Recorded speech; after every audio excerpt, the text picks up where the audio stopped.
Packet জাতীয় খাবার খেতে বাচ্চারা ভীষণ পছন্দ করে, তাই বাচ্চাদের কথা মাথায় রেখে বাচ্চাদেরই পছন্দের একটা টেস্টি রেসিপি নিয়ে চলে এসেছি।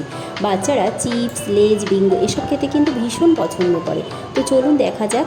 এখানে আমি একটা গ্রেটারের সাহায্যে 4টে টমেটোকে গ্রেট করে নিয়েছি, দিয়ে একটা ছাঁকনি দিয়ে ভালো করে ছেঁকে নিলাম। এবার এখানে আমি দিয়ে দিচ্ছি 2 চামচ ভিনিগার। এবার এখানে আমি দিয়ে দিচ্ছি 1 কাপ ময়দা। এবার এর মধ্যে আমি দিয়ে দেব 1/2 চামচ গোলমরিচ গুঁড়ো। এবার এখানে আমি দিয়ে দেব 1/2 চামচ শুকনো লঙ্কার গুঁড়ো। এবার কালারের জন্য আমি দিয়ে দিচ্ছি 1/2 চামচ হলুদ গুঁড়ো।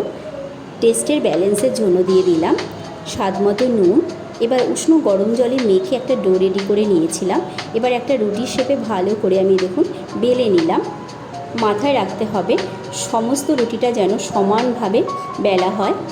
এবার একটা কাঁটা চামচের সাহায্যে পুরোটা ছিদ্র ছিদ্র করে নিয়েছি, দিয়ে একটা চাকুর সাহায্যে এরকম 3 কোণা শেপে আমি সমস্ত রুটিটাকে কেটে নিয়ে বিঙ্গো তৈরি করে নিলাম। এবার দেখুন মিডিয়াম টু লো আছে ভালো করে উল্টে পাল্টে আমি মুচমুচে করে ভেজে নেব, একটু লাল লাল করেই ভেজে নেব।